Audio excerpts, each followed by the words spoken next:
Honorable Président du Sénat, Madame la Première ministre, chef du gouvernement, Monsieur le Président de la Cour constitutionnelle et Président du Conseil supérieur de la magistrature, honorables députés et sénateurs, Mesdames et Messieurs les membres du gouvernement, Excellences, Mesdames et Messieurs les ambassadeurs et chefs des missions diplomatiques, Mesdames et Messieurs les secrétaires généraux, inspecteurs généraux et directeurs généraux de l'administration publique, Monsieur le Président du Conseil d'administration de l'École nationale d'administration, Monsieur le Directeur général de l'École nationale d'administration, chers lauréats de la 9e promotion, chers nouveaux élèves de la 10e promotion, distingués invités, Mesdames et Messieurs,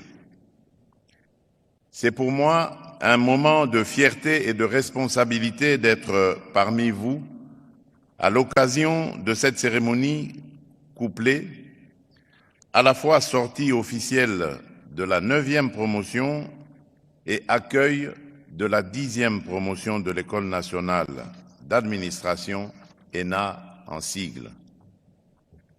Je tiens d'emblée à saluer chacune et chacun de ceux qui, par leur travail, leur rigueur et leur engagement, font de l'ENA un levier majeur de la refondation de l'État, l'équipe dirigeante, le corps professoral, les encadreurs, ainsi que les partenaires institutionnels qui accompagnent cette réforme.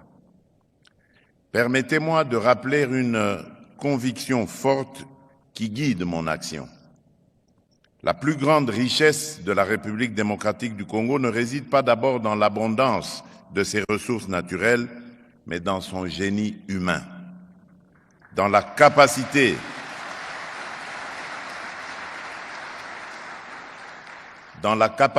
de ses filles et de ses fils à comprendre les défis de leur époque et à s'élever par le travail et l'éthique à la hauteur de la nation. Or, dans un monde où la compétition entre États s'intensifie, où l'efficacité publique devient un facteur de puissance et où la confiance des citoyens se gagne au quotidien, l'administration congolaise ne peut plus être prisonnière des images dégradantes d'hier, celles d'un labyrinthe d'inertie, de lenteur et d'inefficacité. C'est précisément pour rompre avec ces pratiques et ouvrir une ère nouvelle que nous avons décidé de faire de l'ENA l'un des piliers d'une réforme profonde, à savoir briser les chaînes du clientélisme pour consacrer dans notre République le seul culte qui vaille, celui du mérite.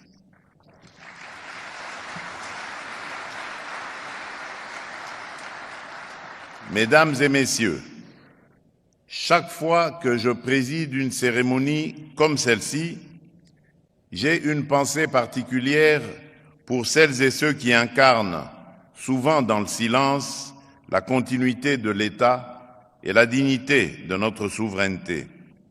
Nos fonctionnaires, nos agents publics, nos policiers et nos militaires.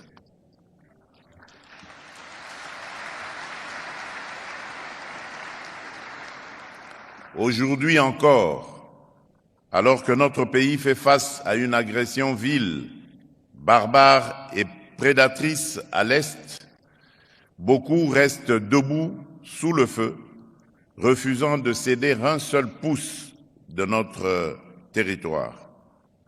Leur sacrifice est le socle de notre dignité nationale.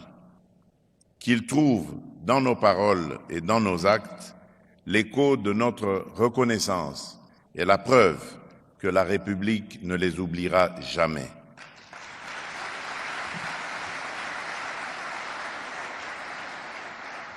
C'est aussi pour honorer cet engagement au service de la nation que nous devons bâtir une administration compétente, loyale, disciplinée, efficace, juste, Une administration qui protège, qui régule, qui facilite, qui planifie et qui rend des comptes. Chers lauréats, chers nouveaux élèves, le programme de rajeunissement compétitif et qualitatif de notre appareil administratif, auquel l'ENA prend une part décisive, doit demeurer une voie centrale afin de pourvoir aux emplois vacants dans l'administration publique. Il garantit à la République des agents compétents, attachés à l'intérêt général, ne relevant d'aucune obédience, mais seulement de leur mérite, de leur vocation et de leur serment de servir. Des jeunes compétents et conscients des enjeux de notre temps, il y en a dans ce pays. Ils existent dans toutes nos provinces, dans toutes nos villes, dans tous nos territoires. Ils n'attendent qu'une chose, que la nation leur tende la main dans la justice et l'égalité des chances, afin que leurs talents deviennent une force publique. C'est cela l'esprit de l'ENA. Ouvrir la porte de l'État à toutes les filles et tous les fils de la République démocratique du Congo, sans aucune barrière, sans autre barrière que le travail, la discipline et le mérite. L'État, en tant que personne morale, a besoin d'hommes et de femmes de qualité pour un fonctionnement optimal. Un État fort ne se décrète pas. Il se construit d'abord par la qualité de ses ressources humaines, par une chaîne de commandement claire, par des procédures simples, par une culture du résultat et par une éthique rigoureuse. C'est pourquoi je salue les efforts engagés par le gouvernement dans la refondation de la fonction publique, l'amélioration des outils de gestion des effectifs, la modernisation administrative, la moralisation de la vie publique et l'affirmation progressive de la méritocratie contre les habitudes de politisation et de clientélisme. Mais je veux aussi fixer un cap plus ambitieux. D'abord, l'ENA doit se déployer. Elle doit se territorialiser afin que la réforme irrigue nos provinces et nos entités territoriales décentralisées, là où se joue au quotidien l'accès du citoyen aux services publics.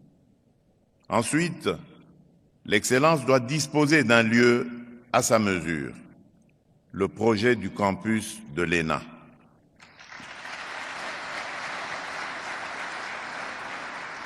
Ce projet doit sortir de terre. Je donne instruction au gouvernement, à travers les ministères compétents,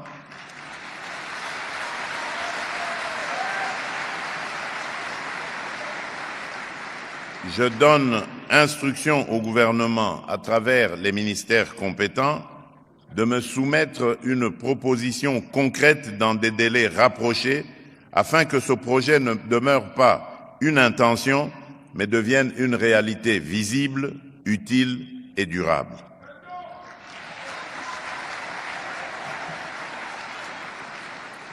Chers énarques de la 9e promotion, vous avez fait un choix hautement symbolique.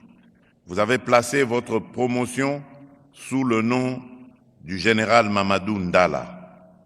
Ce nom n'est pas un simple emblème, c'est un héritage, bien plus une responsabilité. Porter ce nom, c'est de vous obliger à la hauteur d'intégrité, hauteur de discipline, hauteur de courage. Si le général Mamadou Ndala est tombé sur le champ de bataille pour la défense de l'intégrité territoriale, votre champ de bataille à vous sera celui de l'administration publique. Vous devrez combattre la corruption, l'inefficacité, l'arbitraire et le mépris de l'usager.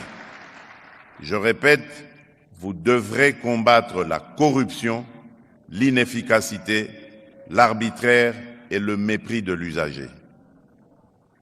Souvenez-vous toujours, l'État n'est pas une mangeoire. L'État est un sanctuaire et vous en êtes désormais en toute conscience les gardiens. L'État a investi en vous. En retour, vous lui devez compétence, intégrité, patriotisme. J'ai instruit le gouvernement de veiller à votre intégration rapide et optimale dans les services publics afin que votre formation ne soit pas un diplôme de plus, mais un outil immédiatement mobilisé au service des Congolaises et des Congolais.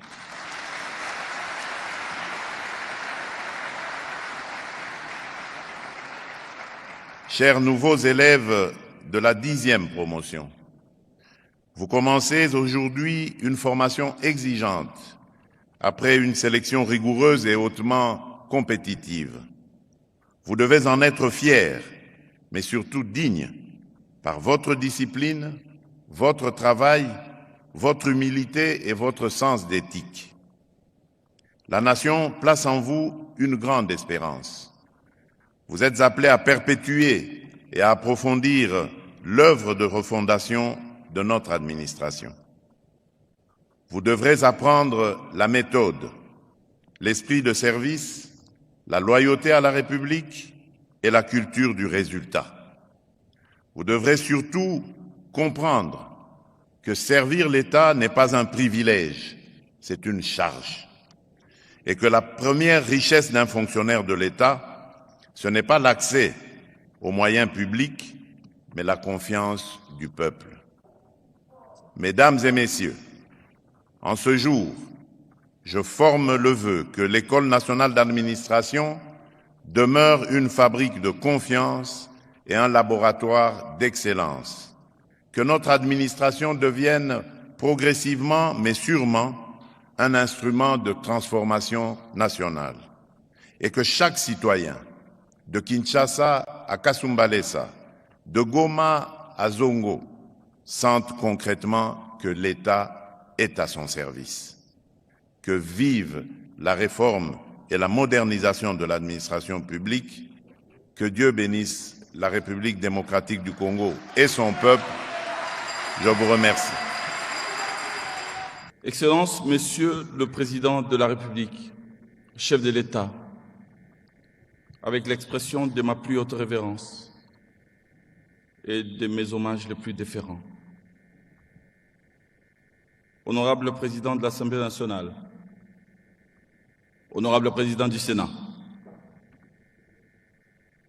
Excellence Madame la Première ministre, chef du gouvernement,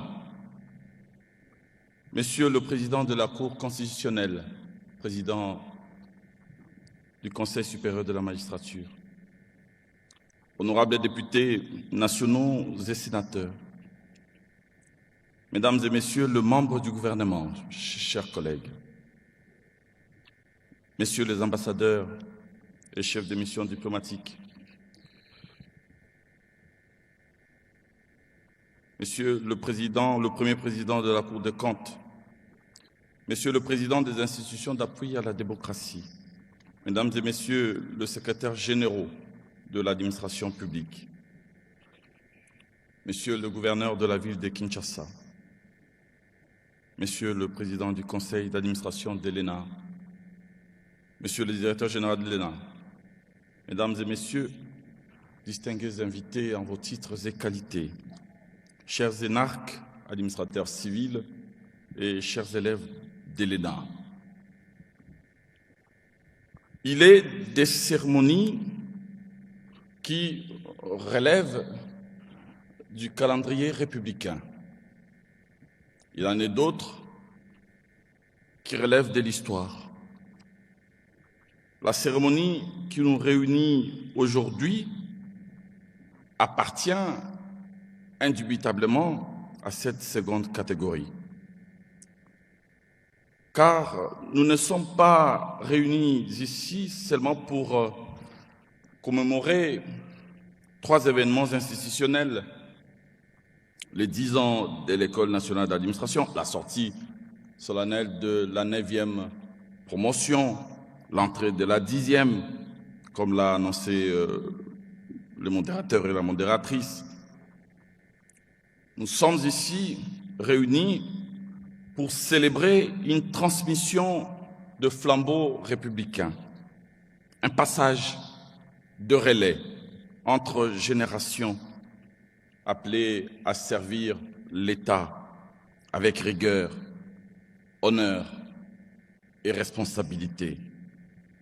Une cohorte d'apprenants quitte les bancs de l'exigence pour entrer dans l'arène du service public. Une autre s'y engage, consciente que servir l'État avec intégrité, compétence et patriotisme est certes un privilège, mais surtout une responsabilité, une très lourde responsabilité. Excellences, Monsieur le Président de la République, votre présence personnelle pour la 4e fois consécutive à cette cérémonie n'est ni un simple geste protocolaire, ni un acte de convenance. Elle est un acte politique majeur, un signal fort adressé à la nation tout entière. Elle dit sans ambiguïté que la réforme de l'État commence par la qualité des femmes et des hommes qui l'incarnent et qui le servent avec loyauté. Elle affirme que le mérite, la compétence, la justice sociale ne sont pas des slogans, loin de là, mais des principes directeurs de l'action publique sous votre magistère. Comme l'écrivait Max Weber, je cite, « L'État moderne repose sur une administration professionnelle, compétente et impartiale. » Fin de citation. En accordant à l'ENA une attention aussi constante, vous avez placé cet établissement au cœur même de la refondation de l'administration publique et de l'État. Aujourd'hui, l'ENA est plus qu'une école. Elle est devenue une promesse républicaine. Elle est le chemin de celles et ceux qui, hier, n'avaient aucune chance d'accéder à la haute fonction publique. Elle est la voie par laquelle des fils et des filles des milieux modestes, les sans carnet d'adresse, retrouvent le droit de concourir, le droit d'espérer, le droit d'entrer dans l'administration publique et servir l'État par leur seul mérite. L'ENA, c'est la voix des sans-voix. Elle incarne dans sa forme la plus aboutie l'idéologie fondamentale du peuple d'abord, fondée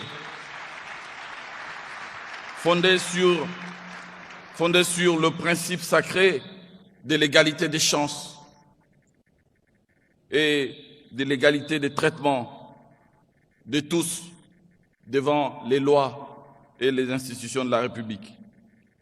Nous pouvons comprendre aujourd'hui pourquoi le patriarche feu docteur Étienne Tshisekedi Wamulumba, d'heureuse mémoire, a été le père de la dévancière de l'ENA.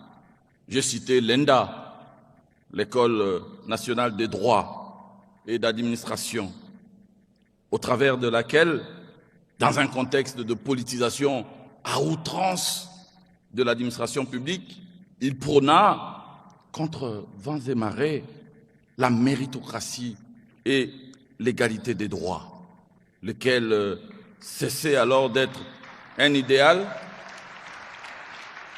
abstrait pour devenir une réalité institutionnelle. Comme le rappelait Nelson Mandela, une nation ne se juge pas à la manière dont elle traite ses citoyens les plus puissants, mais à la façon dont elle ouvre des opportunités aux plus humbles.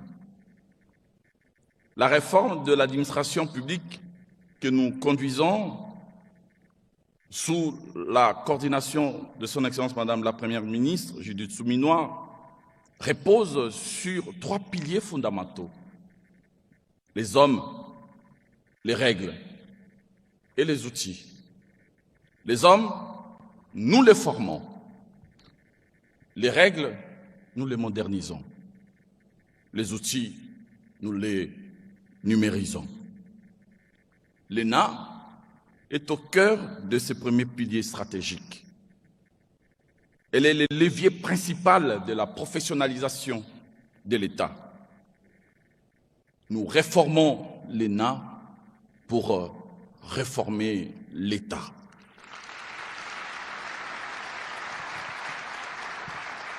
Sur les cendres de l'ENDA, l'ENA aujourd'hui représente la plus belle aventure de notre temps,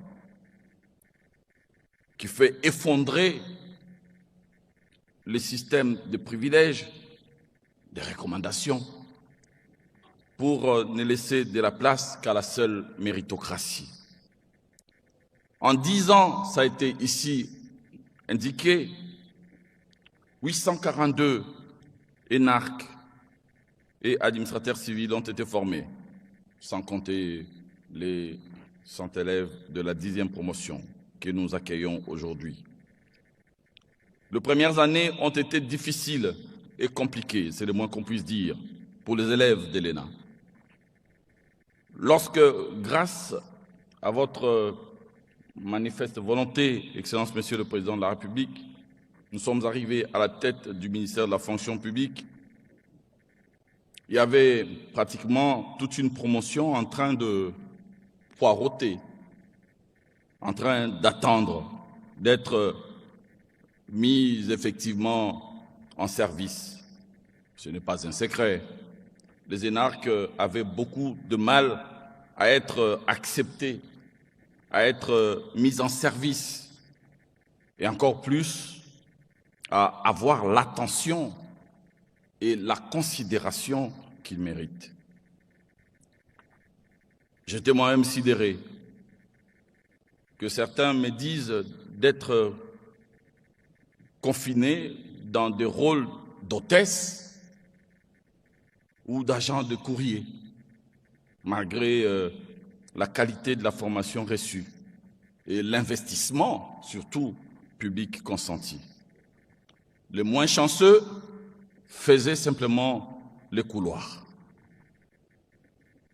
Nous en arrivions à ces genres de situations dramatiques parce que très souvent, sur les 100 élèves qui constituent une promotion de l'ENA, il n'y avait réellement qu'une dizaine de postes disponibilisés par les administrations.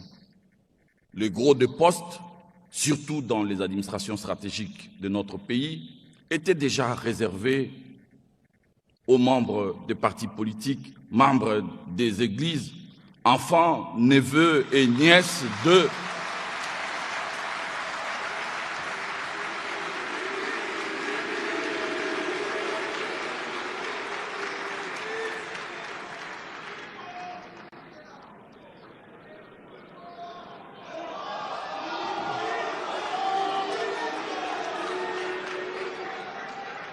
Bon, je disais donc que les gros des postes, surtout dans les administrations stratégiques de notre pays, étant déjà réservés aux membres de partis politiques, membres des églises, enfants, neveux et nièces d'eux.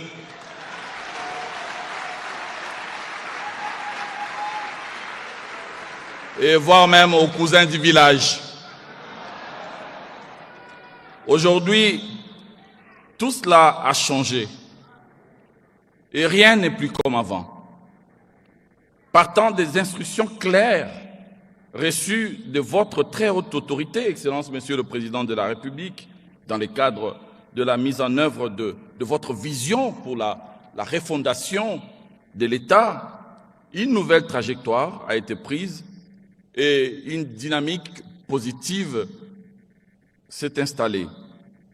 D'abord, une grande réaffectation générale des énarques, considérés comme sous-employés, a été effectuée en 2 vagues.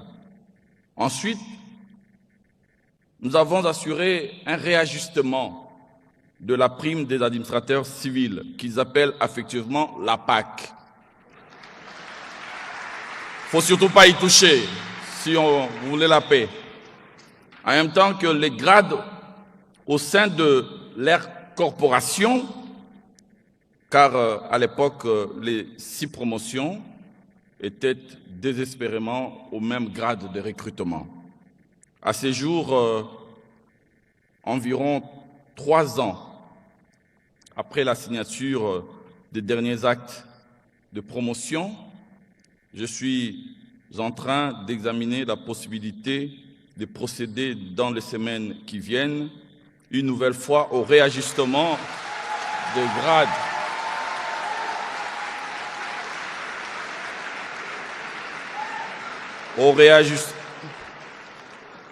Au réajustement des grades dans les corps des administrateurs civils afin d'éviter les chevauchements autrefois déplorés. Je présenterai un projet très prochainement à Son Excellence Madame la Première ministre dans ce sens.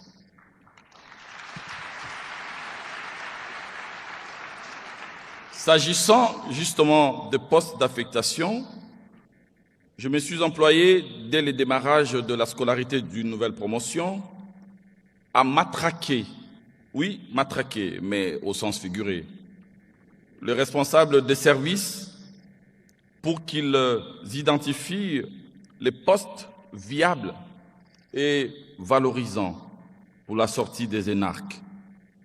Cette stratégie a payé, puisque année après année, et donc la Fatchimicine a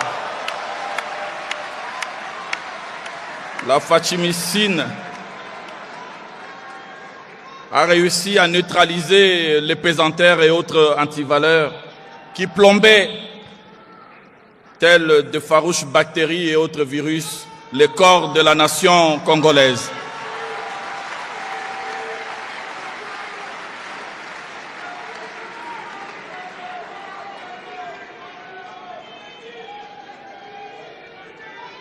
La fatchimicine est un médicament très efficace. Notre pays en a besoin. Ce bilan démontre qu'une institution publique, lorsqu'elle est portée par une vision claire et une volonté politique affirmée, peut être performante, crédible et exemplaire. Pour aller plus loin, il nous faut désormais changer d'échelle pour former davantage, former mieux et former partout.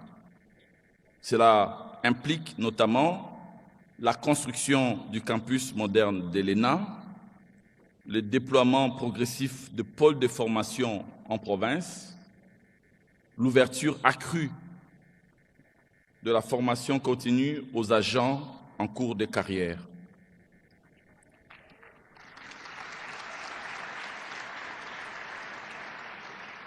Chers énarques de la 9e promotion, je voudrais vous dire que la République ne vous considère plus comme des apprenants. Vous le savez, je viens de le dire, nous avons pour la première fois de l'histoire de l'ENA mobilisé pour vous plus de 900 postes d'affectation.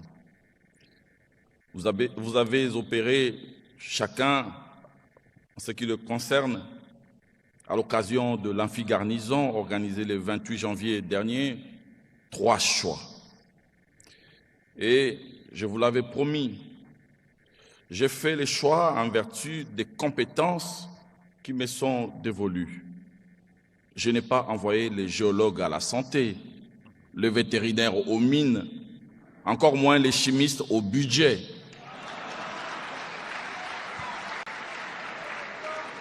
Ce matin, à 7h30, j'ai signé d'une main non tremblante l'ensemble de vos commissions d'affectation. Désormais,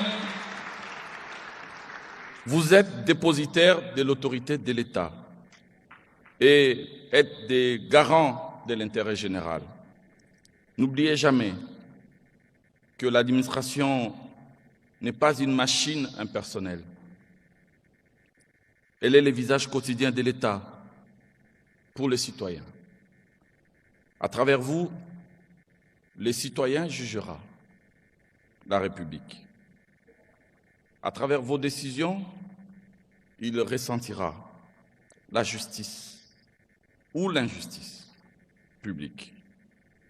Quant à vous, élèves de la 10e promotion, sachez que l'ENA s'est préparée pour vous offrir un accueil digne de l'espoir que la République place en vous. Cependant, il convient de noter que cet accueil n'est pas une promesse de facilité, ni de raccourcis, encore moins de faveurs. Soyez compétents, mais aussi justes.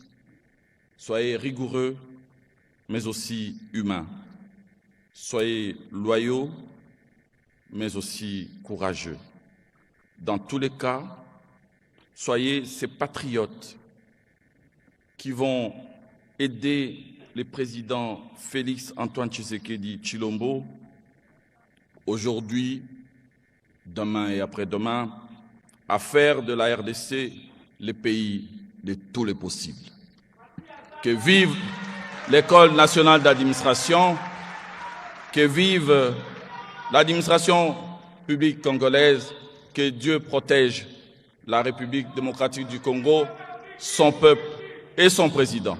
J'ai dit et je vous remercie.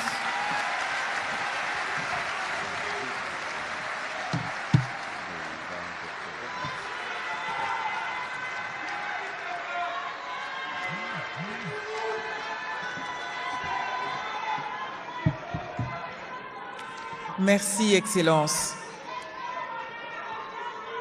Monsieur le Président de la République, chef de l'État, nous arrivons maintenant